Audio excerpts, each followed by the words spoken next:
This is Rebuilders, the leaders we need for the decade ahead. Here's your host, Paul Shoemaker. Welcome to another episode of Rebuilders. Today I'm here with a longtime friend, Michelle Nunn, who has done all kinds of great things for the world, which you'll hear about in just a minute. She is from Atlanta, Georgia, and it's so great to see you and talk to you, Michelle. Thank you for coming on today. It's wonderful to be with you, Paul, as always. Fantastic. So the question I ask everybody that's on the show at the start is, when you look at the decade ahead and you sort of either for yourself or for leaders around you, what's the most important personal leadership attribute you think people need to possess into the future? It's so hard to think of one. So I'm going to cheat and say humility and audacity. Okay. I think we need both. I think the humility, because there's so much complexity in the world, and that we need to be mindful of our need to continue to learn and to also be mindful of different ways of looking at things and different versions of stories, and audacity, because I think we have such an important set of challenges before us, and that we cannot be incremental in addressing them, and that we really do have to be bold and aspirational, and that I think that we have to combine that sort of humility that leads you to know that you need to solve problems in partnership with others, in collaboration, with the belief that big things are possible and in fact necessary.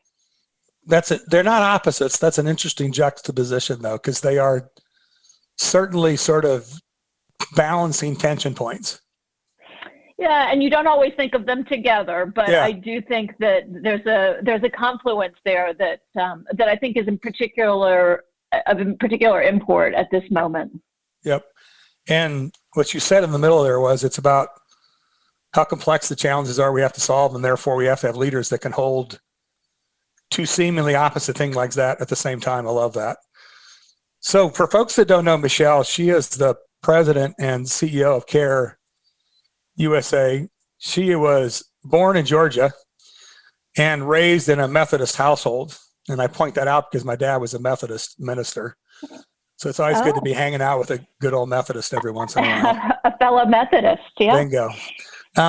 When she graduated college, she applied to the Peace Corps, considered a whole bunch of things. She also went and saw a LiveAid concert in 1985. And what she said is that seeing that kind of activism real time prompted you to imagine how you could be a part of creating change. And so that's what she did. She went off to college. And then she joined something called Hands On Atlanta. And then she ran a thing called the Hands On Network. And then she became the CEO of a thing called Points of Light, which President Bush created, which got merged up with Hands On. And what it's all about is volunteerism and the engagement of volunteers. And she did that for over 20 years and had a powerful impact on communities all over the world. She took a spin at the U.S. Senate in 2014.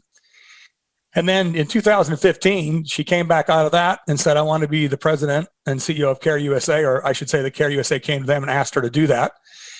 CARE USA is the U.S. arm of CARE International.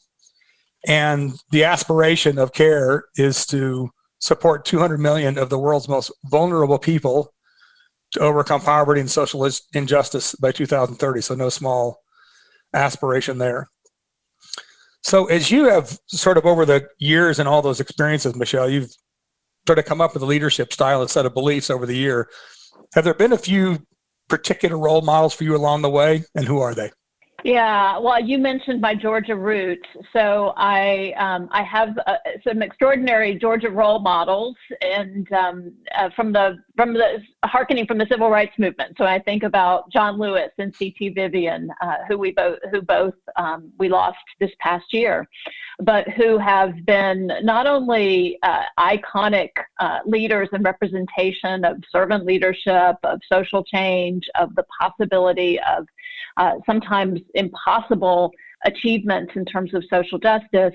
But they were also neighbors and community members here in Georgia. And I awoke the day after John Lewis's death, and there was a stream of ribbons around the street, the corridor of my neighborhood, because so many people felt not only this admiration, but also real affection and a sense of gratitude for their lives. So when I think about, leaders, I do think about those extraordinary leaders upon whom we continue to build a set of social change movements. And I also have been lucky enough in my work to be exposed to, amazing change agents. And I think about my work at CARE, and so often when I think about leadership examples, it's not necessarily the people that I read about in the headlines. We all have our biographies that are our favorite, or our historic figures that are our role models, but also people that will never make the headlines and who I see kind of courage, resilience, extraordinary talent and potential. So for me, for instance, women like Salamatu, who I met in Niger in West Africa, who was married at the age of 13, had 4 children by the age of 20.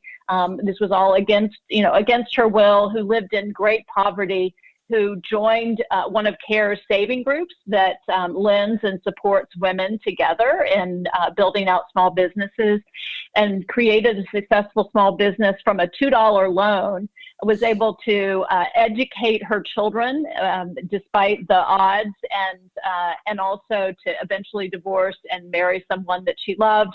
And on top of all that, she brought the idea of these savings groups to the country of Cote d'Ivoire, and has personally started 250 savings groups with thousands of women. Wow. So, that's the kind of leadership that I think that is the audacity and also the perseverance and the resilience that I hope that I can take heart in, and that I hope that I can share with others as points of inspiration. Yep. And I love the example of somebody like John Lewis and Vivian that we all know, and then the other woman that almost nobody knows, and yet she's a significant leader in her own way. And I think that's a real theme going forward. We need people that show up as leaders, not just with a title like yours at an organization like that, but all over the place, all kinds of communities. Over the years and all these experiences, has your leadership philosophy and how you think about leading, has that changed? Has it evolved much? Or has it just been sort of this additive thing as you went along? Yeah, I mean, I think hopefully we all continue to evolve. I certainly, right. To your point, I have seen the power and the capacity for change from grassroots leaders, and I have come to believe that so much of the change that we seek in the world is led by grassroots and by social change movements, not just by those who carry the titles. And I think investing in that kind of activist leadership and investing in the human potential that is too often latent for those who are marginalized or who don't have the opportunities of financial inclusion or of education. There is so much possibility, and who knows what we're foregoing by not ensuring the fullness of human potential around the world, and especially those who are marginalized by poverty and by inequality. So I certainly believe that leadership comes in all forms, and that we really do need to be investing more and more in the grassroots side of that leadership. So I mean, that's one evolution, I would say, of my own leadership philosophy. I think I also have come to believe in the importance of understanding the levers of advocacy, that it's not sufficient to just consider how do we programmatically solve a problem. That's important, but we also need to be thinking about how do we change systems. How do we ensure sustainability and scale for programs as we try and solve big problems? I started out in the volunteer and civic movement, which I believe is a profoundly important dimension of vibrant democracies and of successful societies. But I also recognize that we need to be thinking from inclusive governance and a whole set of as I say, multi-sector possibilities in order to solve big problems over time. Absolutely. You touched on something. One of the sort of backdrops for the book I wrote was sort of looking at how health and social and economic inequity, we sort of made progress coming out of World War II there for several decades, but the last 20 years, that's really leveled off and gone sometimes the other direction. Of course, 2020, the inequality just got so exacerbated. How does that affect your work with CARE, and how does CARE try to go about addressing these inequities and inequalities in the world?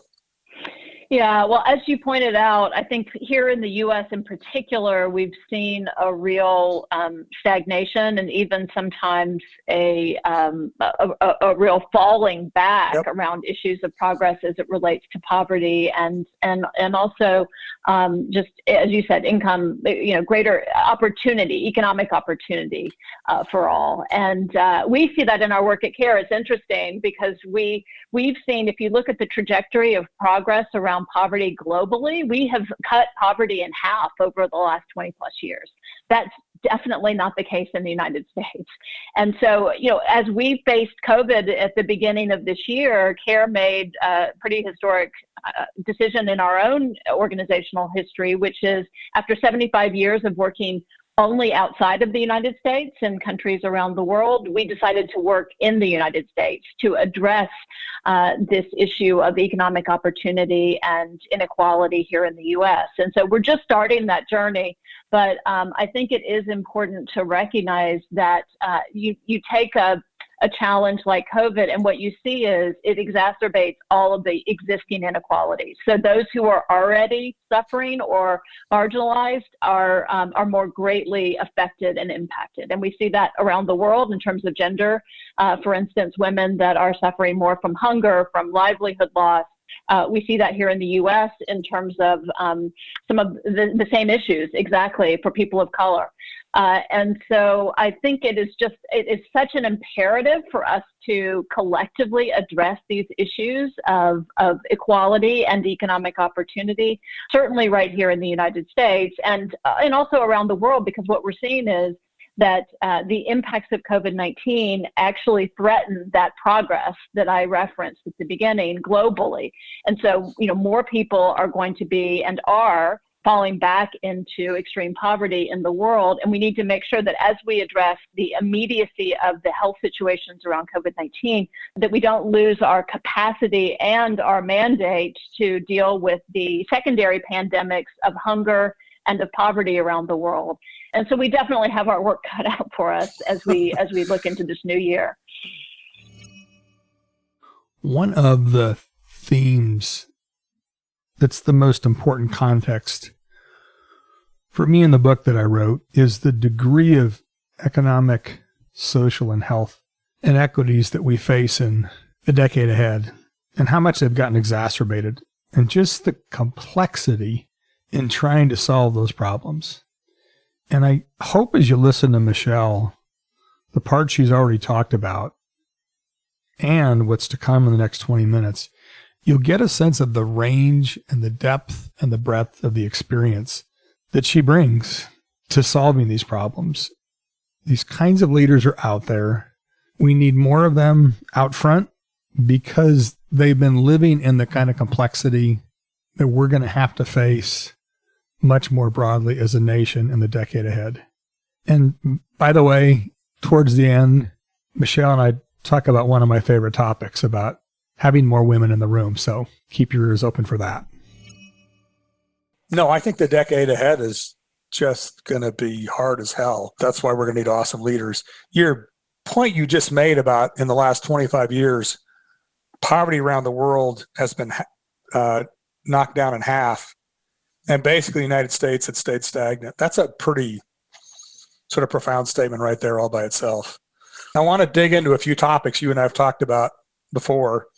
One of them's about, you called it multi-sector, and you're somebody whose career has sort of touched in all three sectors, nonprofit, private, public. At CARE now, I know you work with the private sector a lot. Would you give us an example or two of how CARE USA or CARE International, this big global national nonprofit, how you work with and intersect with the private sector. Yeah, I do think that, as I referenced earlier, that this idea of multi-sector partnerships are going to be imperative for the big, difficult challenges that we face. And really, I can think of very few challenges that can be solved without some sort of collaboration across the sectors. And I can think of very few philanthropic endeavors that can work without some form of partnership with government and scaling of government and or private sector market-based approaches. So CARE does work across both governmental partnerships and support and also private sector partners. And we have, for instance, a partnership with Cargill that's over 50 years in the making, and started with them giving actual care packages in lieu of holiday gifts to their vendors and clients, and that has now evolved to a multi-million-dollar annual partnership that really does take advantage of their expertise and food system work around the world. So it's not only philanthropic, but it also engages their business systems. That's also true for Mars, as an example, where we work with them in West Africa around the cocoa supply chain, in which we are helping smallholder farmers diversify their incomes and to increase their productivity and yields and profit and nutritional capacity, because we know that smallholder farmers are often living in the greatest poverty and also suffering from hunger and issues of nutrition. So those kinds of partnerships. So imagine if all of the farmers in Mars, in their supply chain, especially women smallholder farmers, had access to, for instance, being a part of savings groups and training and support around and greater equity around markets and around seeds and around technical assistance. It would be both important for them in terms of their own livelihoods and also in terms of their productive yield. And so we really have found that those partnerships are a key to our ability to think about a scaled, high impact set of results that can change the larger trajectory and make a difference in communities. So for folks that don't know more about Mars besides the Milky Way bar, could you tell us just a little bit more about Mars, the broader corporation, Michelle? So CARE partners with the Mars, which, as many of you all know, is a candy company, but also more broadly a food company. And for instance, they derive the cocoa, the key ingredient of their chocolate, from West Africa largely. And so we work with their smallholder farmers that help provide that central ingredient, and they invest in our ability to help support those smallholder farmers to be more productive, to get a higher profit, and actually to invest in one another through savings groups. So that's just one example of how CARE partners with private sector companies, and it both supports our ability to sustain impact and also enables companies to support their own business long-term productivity. How does what you do help in the other direction? How do you help Mars? What do you do for them? Yeah, well, so for instance, if we work with the smallholder farmers in their supply chain and we equip them with greater technical assistance, if we ensure that women have equitable distribution of the assets that they need to be successful, then they have higher productive yields. They can be more effective and successful in terms of the growth of their products, and so it really does. It makes good business sense for them. I do think they also want to do the right thing as it relates to supporting the livelihood and well-being of the farmers who are a part of their supply chain. And so it really does work in multi different directions. We also work with, for instance, Target around the garment industry in places like Bangladesh. And when we work with women in the garment industry and they have greater voice, they actually give feedback to management that increases their capacity as employees, but also as citizens and as leaders within their own communities and families. So it can be a virtuous circle. Yep, it gets to be that symbiotic. It's really powerful. A question just popped into my head. I'm just curious, in the last 10 months when you've seen so many more corporate leaders in America and globally, but especially in America, talk so much more about social issues and how much the last 10 months have changed how they think about their role? Do you listen to those CEOs talk that way? Are you sort of cynical about it? Do you believe them? What's been your reaction to watching corporate leaders in America definitely sort of dial up their cognizance of and sort of commitment, they say, to social issues? Well, I continue to be hopeful, and I have to be optimistic. We have to lean into optimism around what the intentions and I think goodwill of our leaders and our activists and leaders. So I do believe that there has been a change of mindset, and I hope that it will continue to be sustained through concerted action.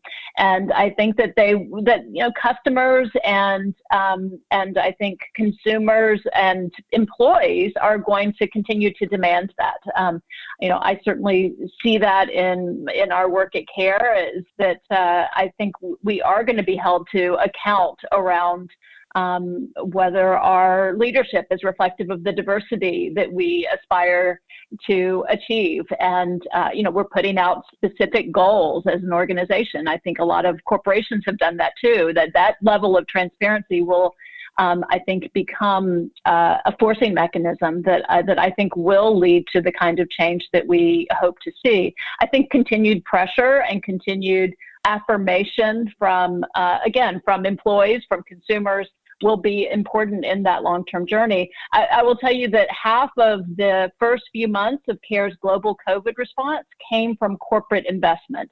That's not what usually happens in CARE's humanitarian work.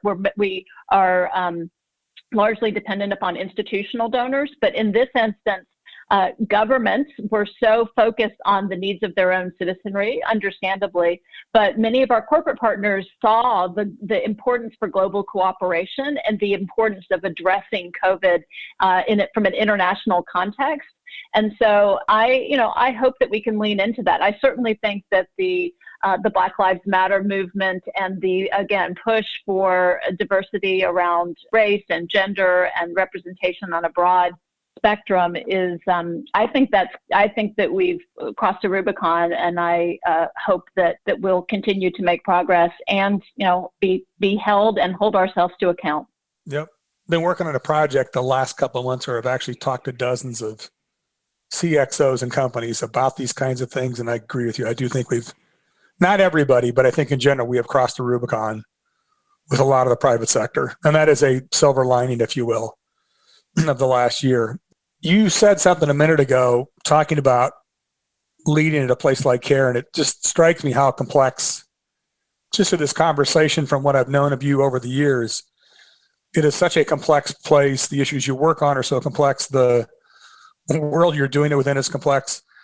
How do you as a leader try to sort of process and make sense of that complexity for yourself and for the organization, the people that you lead? Yeah, CARE is a complex organization. We operate in 100 different countries. We're highly decentralized. We have multiple layers of both institutional and private funding. We have we work across a spectrum that includes everything from water and sanitation and food systems to sexual and reproductive health. I think one of the things that we try and do, we talk about being locally led but globally connected. So we are increasingly sort of looking at ourselves as a network with a recognition that we really do need and must have clear locally contextualized leadership around the world, and that what we can do as a kind of confederation is to work around the world on issues like advocacy and sort of figure out what is it that we can do best together, and then what can we do locally that gives agility and entrepreneurship and creativity to our capacity to address problems. So I think that's one of the ways that we're trying to address that complexity. We've already talked about the importance of collaboration and working on both advocacy and private sector partnerships. And then I think one of the challenges along all of this is the importance of communication and distilling some of that complexity without losing the nuance or the authenticity of that complexity, but turning it into something that we can all rally around. And I think that's one of the real challenges of leadership, especially at this moment, is embracing complexity, but also communicating with some degree of simplicity and clarity. There's a famous quote in there somewhere. It's there interesting. Is. I'm not sure we can exactly get it right. Yes, the simplicity on the other side of complexity. And even a comment like locally led, globally connected, those 4 words, they're very evocative, and I'm sure they're very powerful in their own way and how they drive your organization and do find some simplicity or at least some clarity in that complexity. One other topic that I touch on in the book that I wrote, it's not a chapter per se, but it's an important part of, I think, how we deal with complexity. And that is, as a guy, my belief that having women in leadership, especially when the challenges get more and more complex, it's not just a nice to have, it's a have to have. I know that you're a woman in a powerful position, and I know you've been thinking about this and living this a hell of a lot longer than I have. What do you think about the role of women in leadership as we face challenges in the decade ahead? Is the proposition that we need to have more women in leadership roles, especially as things get more complex, is that just an idealistic, politically correct notion, or is that correct? Well, I think my answer will be that is correct. Go for it. And demonstrably, it is true that we are better when we have more diverse people around the table. And we can enumerate any number of examples. We can look at the past year, and those countries that had women in leadership have done quantifiably better. Quite a bit. And I think that means that when we do have people around the table that can help weave together both decisions and stories, that we make better decisions. And it's sort of a truism that if half of the world are women and they are able to realize their full potential, then we are going to be, we're going to be better in all sorts of ways. You can look at the economic studies, the McKinsey studies that talk about the trillions and trillions of dollars that would be added to the global GDP. You can look at specific examples within sectors. We know that, for instance, if women had equal input in the agricultural system, we could feed 150 million more people. We know that when women are around the table in peace talks, that you have more durable and sustainable peace. So there's sort of a litany of examples that make it, I think, just incontrovertible that it is critical and important to have women leadership and to ultimately achieve gender equality. We talk about the fact that we have these sustainable development goals as we've embraced, globally for 2030. And one of them is gender equality. It's actually the 5th. And you really can't envision meeting the other sustainable development goals if you don't work towards achieving gender equality. Yep. It makes world peace more durable. I hadn't even thought of it in that big of a way. That's a great way to think of it. Just a couple last questions. If you could either talk to your 20-something self, or if you're sitting in a room full of 20-somethings today, somebody that's an emerging leader, what are a couple of really important things you think an emerging leader should know coming into this world that they're emerging into? Yeah, I think, gosh, don't we all wish that we could could have our 50-year-old self talk to our 20-year-old self. So go ahead. Go ahead and do it. I think that, the thing that I would tell myself that I would still need to coach myself on, which is that it is okay to fail, that it is okay to take risks and to fail to realize your initial goals. And I think only by taking risks and only through failure, actually, do we truly embrace what's possible. Do we learn the most important lessons? Does that lead us to the next set of solutions? And I think it's so hard. I have 2 teenagers, and it's just a hard thing to learn, I think, which is to say it's okay to be embarrassed, or to fall short, or to not make the team, but that you will be better for having tried.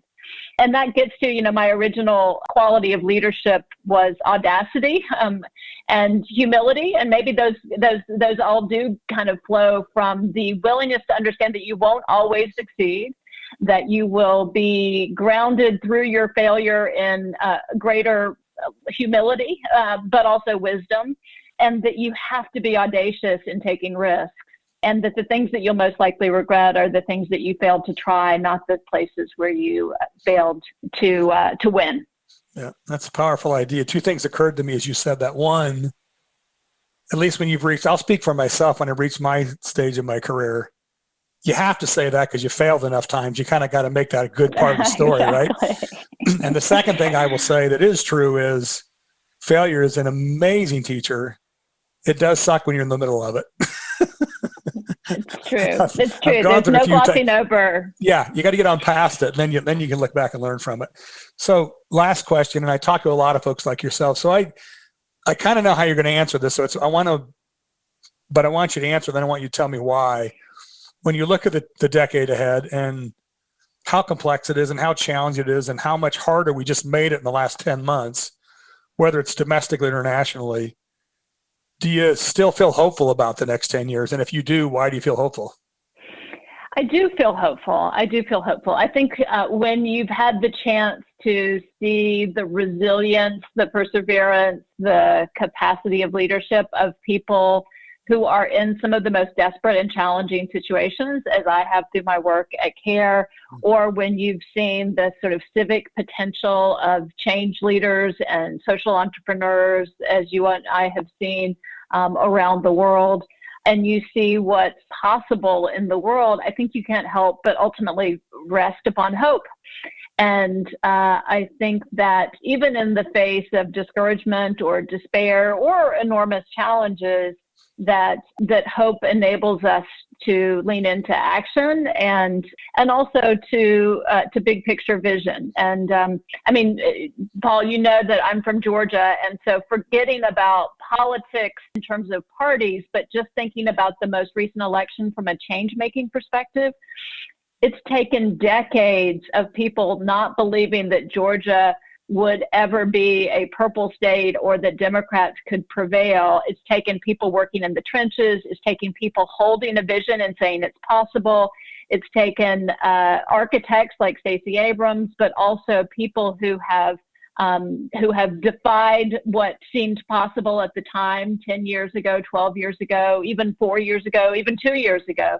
And to say that if we engage more people, if we have more people who volunteer, if we have more people who are enfranchised, we can create the change that we seek. Again, taking outside of the actual which party won, it is an example of long-term change making that might not seem possible, but when held over a period of time with a vision, with faith, and with hope, and with enormous hard work and civic participation, that you can create a meaningful change.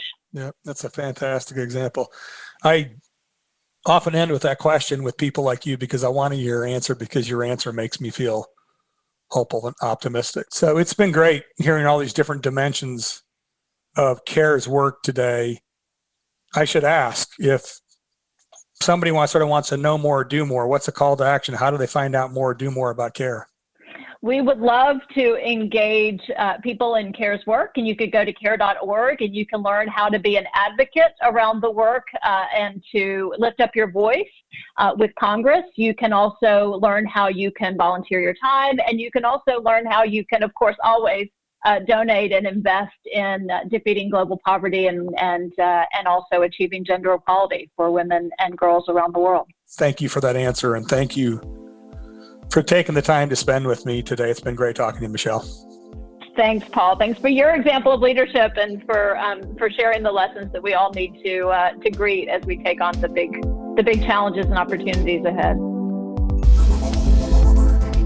Thank you for listening to the Rebuilders Podcast. For more information, resources, and episodes, visit paulshoemaker.org. That's paulshoemaker.org.